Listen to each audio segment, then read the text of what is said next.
بارگاہ میں بننا سیکھ لیا تو یہ دنیا کچھ بھی نہیں، سب کچھ خدا کی بارگاہ سے عطا ہو جائے۔ ہمارے راستے بدل گئے، ہماری پروگرام بدل گئے، ہمارا مشن بدل گیا، زندگی کا مقصد بدل گیا، دنیا میں پھنس گئے، پھر چند ووٹوں کے عوض پھر بکتے ہیں اور وہ خریدتے ہیں اور پھر دوبارہ وہ رونتے چلے جاتے ہیں۔ ادھر سیدنا عمر فاروق رضی اللہ تعالیٰ عنہ وہ عدل کا نظام دے رہے ہیں، وہ انصاف کا نظام دے رہے ہیں، وہ حکومت جو عدل پر، انصاف پر، نظام پر، حقوق پر قائم ہے، ادھر عدل و انصاف کا ڈنکا بج رہا ہے اور ادھر فتوحات ہو رہی ہیں۔ جب تک عدل ہوتا ہے اس وقت تک اسلامی فتوحات بھی ہوتی رہیں، جب تک انصاف ہوتا رہا اسلام کو فتوحات ملتی رہی، کفر جھکتا رہا، اسلام جو ہے وہ سر بلند کرتا رہا۔ ادھر سے عدل فاروقی تھا، ادھر سے عدل عثمان غنی تھا، عدل علی تھا، ادھر سے فتوحات کا سلسلہ جاری رہا۔ سیدنا عمر فاروق رضی اللہ تعالیٰ عنہ کا دور ہے، مصر کے گورنر سیدنا عمرو بن العاص کا بیٹا ولی عہد شہزادہ گھوڑوں کی ریس میں مقابلہ کرتا ہے، ان کے مقابلے میں ایک غریب مصر کا باشندہ اس کا بیٹا بھی مقابلے میں آتا ہے، گھوڑوں کا مقابلہ ہوتا ہے، وقت کے گورنر کا بیٹا ہار جاتا ہے اور غریب کا بچہ جیت جاتا ہے۔ وقت کا گورنر کا بیٹا ہے، سیدنا عمرو بن العاص کا بیٹا ہے، جب دیکھا کہ یہ غریب کے بچے کی کیا مجال کہ یہ گورنر کے بچے کے سبقت لے جائے، اسے لوگوں کے سامنے سرے عام کھڑا کر کے اس کی پیٹھ ننگی کر کے کوڑے مارنے شروع کر دیے اور کہا، اے غریب ماں کے بچے، تیری جرت کیا ہوئی کہ گورنر کے بچے کا مقابلہ کر؟ کوڑے تو کھا لیے مگر اس غریب کو یہ معلوم تھا کہ نہیں، جب تک عدل فاروقی موجود ہے میرا انصاف موجود ہے، جب تک امیر المؤمنین موجود ہیں مجھ سے میرا حق کوئی نہیں لے سکتا، مجھ سے میرا انصاف کوئی نہیں رکھ سکتا۔ اس ظالم کو کٹہرے تک لے جانے کے لیے وہ غریب وہاں سے چل کر مدینہ منورہ سیدنا عمر فاروق کی عدالت میں پہنچتا ہے، پہنچ کر کہتا ہے، یا عمر، یا عمر، اعدل لی، میرے لیے عدل کریں، انصاف دیں۔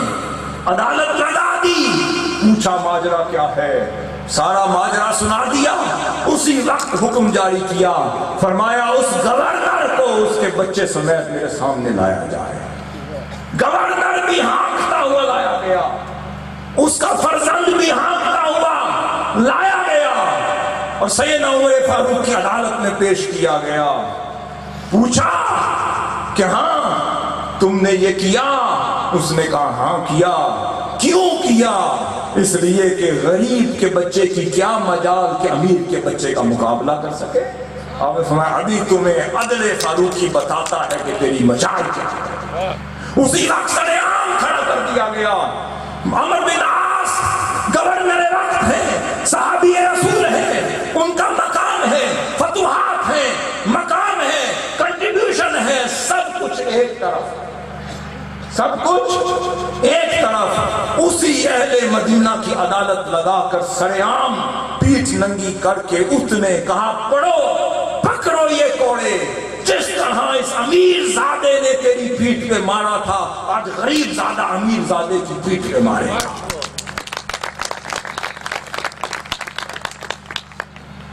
جب کوڑے لگاتے چلے گئے، شدت کے ساتھ حکم دیتے رہے، کوڑے لگتے رہے، اسے سکون ملتا رہا، اطمینان ملتا رہا، وہ نعرے لگاتا رہا، وہ خدا کے حضور آنسو بہاتا رہا، جب تک عدل عادل فاروقی زندہ ہے، اسلام ہمیشہ زندہ رہے گا۔ جب کوڑے لگ گئے تو پھر کہا کہ یہ کوڑا اٹھا کر اس گورنر کے سر پر، عمرو بن العاص کے سر پر رکھو۔ وہ بھی گھبرا گئے۔ رکھنے کے بعد کہا مُذْ کم تعبدتم الناس فقط ولدتهم امہاتهم احرارا، بھئی تم نے کب سے اللہ کے بندوں کو غلام بنانا شروع کیا ہے، جب کہ ان کی ماؤں نے تو انہیں آزاد چلا تھا۔ بھئی تم کون ہوتے ہو انہیں غلام بنانے والے؟ بھئی ان کی ماؤں نے تو انہیں آزاد چلا تھا۔ جب تک عمر موجود ہے ان کی آزادی کوئی نہیں چھین سکتا۔ آج ڈاکٹر طاہر القادری عادل فاروقی تمہیں دینا چاہتے ہیں، آج غریب کے ہاتھ میں کوڑے ہوں گے، ان امیروں کی پیٹھ پر لگائیں گے، ظالموں سے حساب لیں گے۔ اگر قوم نکلے گی تو ہر گلی میں کوڑے نظر آئیں گے۔ جرت و بہادری، جرت و بہادری۔ اگر بے بس رہے، خاموش رہے، اگر تماشا دیکھتے رہے، اپنی جانیں بچاتے رہے، سن لیں جانیں نہیں بچیں گی۔ جان تو ویسے ہی جانی، کراچی میں جا رہی، پنجاب میں جا رہی ہے، ہمارے صحافی بھائی بیٹھے ہیں، بھئی ہم آپ گھر جائیں اور گھر سے یہاں آئیں ضمانت نہیں۔ جان تو ویسے جا رہی ہے، مال تو ویسے جا رہا ہے، پیسہ آ جائے تو بھتہ خور نہیں چھوڑتے، اور پیسہ نہ ہو تو حکومت وقت کے بل نہیں چھوڑتے۔ ادھر بلا بل میں بیٹھا ہے، ادھر بلے سر عام پھر رہے ہیں، ادھر بل نہیں چھوڑتے، ادھر بلے نہیں چھوڑتے، اور بچ کے نکل جائے تو ان کی بلیاں بھی نہیں چھوڑتی۔ تو غریب جائے تو کہاں جائے؟ کہیں ان کے کتے پھر رہے ہیں، کہیں ان کی بلیاں پھر رہی ہیں، کہیں بلے پھر رہے ہیں، کہیں باگڑ بلے پھر رہے ہیں۔ غریب جائے تو کہاں جائے؟ ہوگا اگر خود سے ان بلوں کو چھچڑے ڈالنے چھوڑ دو۔ یہ جو ووٹ دیتے ہو، ووٹ یہ چھچڑے ہیں، یہ جو ووٹ دیتے ہیں ان کو جانتے ہیں کہ یہ بدماش ہے، جانتے ہیں کہ یہ غاصب ہے، جانتے ہیں یہ لٹیرا ہے، جانتے ہیں یہ وڈیرا ہے، جانتے ہیں یہ ظالم ہے، جانتے ہیں یہ فاسق ہے، مگر پھر چند ہزاروں اور 5-5 ہزار پہ ووٹ بیچتے ہو۔ بھئی 5,000 پہ ووٹ بیچتے ہو، اسی وجہ سے وہ تم چھچڑوں پہ چل رہے ہیں۔ جس دن بلوں کو چھچڑے دینے چھوڑ دو گے تمہارا نظام بھی بدل جائے گا۔ اب لیڈر اگر عمر بن الخطاب جیسا ہوگا تو پھر کیا ہوگا؟ ادھر عدل ہوگا، ادھر انصاف ہوگا، اور پھر انصاف کا ہوگا جو شہر مدینہ میں، ریاست مدینہ میں میرے محبوب محمد مصطفیٰ صلی اللہ علیہ وسلم نے عطا کر دیا، نظام جو حضور نے عطا کیا، انصاف جو حضور نے عطا کیا، حقوق انسانی جو حضور نے انصاف کی، مساوات جو حضور نے عطا کیا، بین المذاہب مودت اور محبت جو حضور نے عطا کی، اور ان گورنروں کو اصول بھی حضور نے سکھائے، نظام بھی حضور نے دیا، ڈیولیوشن آف پاور بھی ریاست مدینہ میں دیا، دستور بھی دیا، نظام بھی دیا، عدل بھی سکھایا، انصاف بھی سکھایا، ریاست چلانے کے طریقے بھی بتائے، معاشرت بھی سکھائی، معیشت بھی سکھائی، حقوق کی ادائیگی بھی سکھائی، اور انسان بننا بھی سکھا دیا۔ آقا صلی اللہ علیہ وسلم کے دور میں وہ نظام جو ڈاکٹر طاہر القادری آپ کو دینا چاہتے ہیں، یہ جنگ جاری رہے گی، ہم یہاں پر اسی طرح اپنی جانوں کا نذرانہ دے دیں گے مگر ہم منحرف نہیں ہو سکتے۔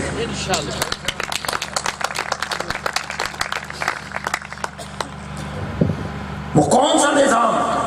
کیا آقا علیہ الصلوۃ والسلام ایک شخص کو ریاست مدینہ کے سربراہ کی حیثیت سے، یہ بڑا غور طلب نکتہ ہے، عامل زکوٰۃ بنا کر کسی ریاست میں کسی قبیلے کے پاس بھیجتے ہیں، اسے اتھارٹی دے کر حکومت کا کاریگر بنا کر کمشنر بنا کر ٹیکس کمشنر بنا کر بھیجتے ہیں اور اسے کہتے ہیں کہ جاؤ اور فلاں قبیلوں سے ٹیکس جمع کر کے ریاست کے فنڈ میں جمع کروا دو۔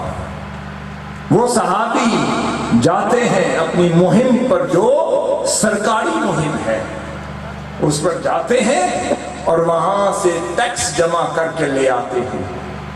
جب واپس آئے تو کہنے لگے یا رسول اللہ یہ آپ کا تحفہ ہے، یہ آپ کا ہدیہ ہے اور یہ لوگوں نے مجھے دیا۔ وہ گئے تھے کس کے لیے؟ ٹیکس جمع کرنے کے لیے، اور ٹیکس جمع کر لیا، مگر آتے وقت دو تحفے اٹھائے ہوئے آ گئے۔ کہنے لگے یا رسول اللہ یہ آپ کے لیے ہے اور یہ وہاں کے لوگوں نے مجھے دیا ہے۔ فرمایا خبردار، تو اگر اپنے باپ اور ماں کے گھر میں ہوتا تو محمد مصطفیٰ دیکھتا کہ کیسے کوئی تجھے آ کر تحفے دیتا ہے۔ بھئی سیاسی منصب پر بیٹھے ہو، ریاستی منصب پر بیٹھے ہو، اس لیے ہدیے ملتے ہیں، تحفے ملتے ہیں، رشوتیں ملتی ہیں۔ ماں باپ کے گھر میں ہوتے میں دیکھتا کون آ کے تجھے تحفے دیتا ہے۔ یہ نظام مصطفیٰ ہے، یہ ریاست مدینہ کا نظام ہے کہ جو یہ بھی برداشت نہیں کر سکتا۔ اگر ایسا نظام ڈاکٹر طاہر القادری آپ کو دینا چاہتے ہیں، مجھے بتائیں روئے زمین پر ایسا نظام پھر کہیں اور نظر نہ آئے گا۔ پھر وہ عمر فاروق جیسا لیڈر ہو تو کیا ہوتا ہے؟ پھر اخلاص بھی ملتا ہے، صدق بھی ملتی ہے، شفافیت بھی ملتی ہے، لیڈرشپ کی کڑی بھی ملتی ہے، پھر دل بھی دکھتا ہے، غریبوں کے دل کے ساتھ لیڈر کا دل بھی دھڑکتا ہے۔ غریب بھوکا سو جائے تو اس لیڈر، حقیقی لیڈر کو نیند نہیں آتی۔ غریب کا بچہ بلا بلا کر سو رہا ہو تو عمر فاروق بھی رات کو اس غریب کے گھر جا کے اس کی داد رسی کر رہے ہوتے ہیں۔ اگر ایسا لیڈر ہو تو کیا ہوا؟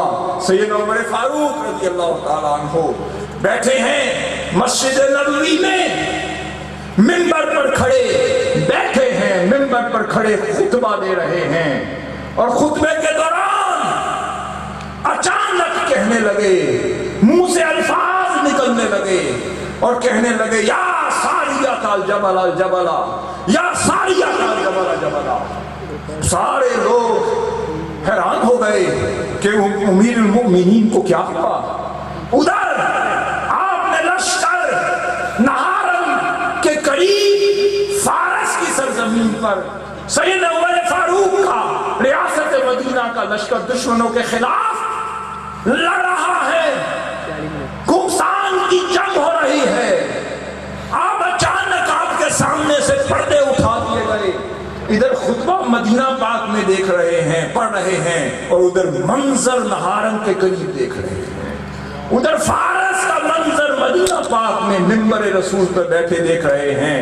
ادھر دیکھا کہ ان کی فوج لڑ رہی ہے اور دشمن پہاڑ کی پیچھے سے آ رہا ہے۔ اسی وقت آواز دی کہ یا ساریۃ الجبل الجبل، ساریہ سپہ سالار تھا اس فوج کا مسلمانوں کا، اس کو آواز دے دی اور اچانک خاموشی اختیار کی اور ندا دی، آواز دی، اور پھر خطبہ شروع کر دیا۔ لوگ پریشان ہو گئے، ہکا بکا ہو گئے۔ خطبہ ختم ہوا، آپ کی بارگاہ میں آ گئے، کہنے لگے عمر فاروق ماجرا کیا ہوا؟ آج یہ عجیب واقعہ سنا کہ خطبہ کسی اور ٹاپک تھا اور یا ساریہ الجبل جبل فرما رہے تھے، کیا ہوا؟ فرمایا بھئی مجھ سے بھی قابو نہ پایا گیا، جب میں نے اپنی فوج کو دیکھا کہ دشمن سازش کر رہا ہے میں بول پڑا۔ بھئی اگر لیڈر حق ہو اسے نظر آتا ہے، لیڈر سچا ہو نظر آتا ہے۔ اگر لیڈر جو ہے وہ دھوکے باز ہو، ظالم ہو، فاسق ہو، فاجر ہو، وہ اندھا ہوتا ہے، اور اگر لیڈر مومن ہو تو اسے نظر آتا ہے۔ بھائی اندھوں کو لیڈر بنانا چھوڑ دو، نابینوں کو لیڈر بنانا چھوڑ دو۔ جب قوم بیناؤں کو لیڈر بنائے گی تو وہ بچانے میں بھی کام آئے گی۔ پھر وہ جب ہوا یہ کہ 20 دن کے بعد 15 دن کے بعد وہ لشکر آیا اس کا ایک میسنجر آیا، ایمبیسڈر آیا، اور اس نے آ کے ماجرا سنا دیا۔ اس نے کہا ہم اس وقت گھمسان کی جنگ میں تھے، ہم تو سامنے لڑ رہے تھے، ہمیں معلوم نہ تھا کہ پہاڑ کے پیچھے سے بھی فوج جمع ہوئی ہے، اگر وہ حملہ آور ہو جاتی تو ہم میں سے ایک شخص بھی نہ بچتا۔ اچانک عمر فاروق کی صدا آواز آئی اور کہا کہ بھائی پہاڑ کے پیچھے دیکھو، خبردار خبردار خبردار۔ جب ہم نے پیچھے دیکھا فوج آ رہی تھی، ہم نے حملہ کیا، پھر ایسا کیا، ایسا تدارک کیا کہ اللہ نے فتح و نصرت عطا کر۔ بات یہ ہے اندھوں کو لیڈر نہ بناؤ، بیناؤں کو لیڈر بناؤ۔ ڈاکٹر طاہر القادری آپ کو بینائی دے رہے ہیں، وہ آپ کو اندھا بنا رہے ہیں۔ ڈاکٹر طاہر القادری آپ کو دیکھنا سکھا رہے ہیں، وہ اندھا بنا رہے ہیں۔ آج جس مشکل میں ہم گزر رہے ہیں، جس بدقسمتی سے، قسمہ پوسی سے، دہشت گردی سے، بد امنی سے، انتشار سے، فساد سے، داخلی اور خارجی فساد سے گزر رہے ہیں، یہ پاکستان اس طرح بچتا ہوا نظر نہیں آ رہا۔ اگر بیچو گے ووٹ تو پاکستان بھی بکے گا، اگر ووٹ بیچو گے تو پاکستان بھی بکے گا، اگر ان کو بھگا دو گے تو پاکستان بھی بچے گا۔ ڈاکٹر طاہر القادری کا خواب آج نہیں بلکہ 1972 میں انہوں نے اپنی ایک ڈائری لکھی تھی۔ کوئی شخص یہ نہ کہہ دے کہ یہ اچانک کینیڈا سے آئے اور بس ایسی انقلاب کی بات کر دی، کوئی پیچھے سازش ہے۔ ہاں، جب بھیڑ اور بکریاں بنیں گے تو ہمیں سازش ہی نظر آئے گی، اور جب شیر بنیں گے تو شیر کی چنگار ہی نظر آئے گی، کوئی سازش نہیں۔ ڈاکٹر طاہر القادری 1972 میں بھی وہی تھے جو آج 2015 میں ہیں، وہ نہیں بدلے، ان کی فکر نہیں بدلی، ان کا انقلاب نہیں بدلا، ان کا نظام نہیں بدلا، ان کا پاکستان کا تصور نہیں بدلا۔ اگر علامہ اقبال کا تصور وہی ہے، قائد اعظم کا وہی ہے، تو پاکستان کو بچانے کا تصور قائد انقلاب کا یہی ہے۔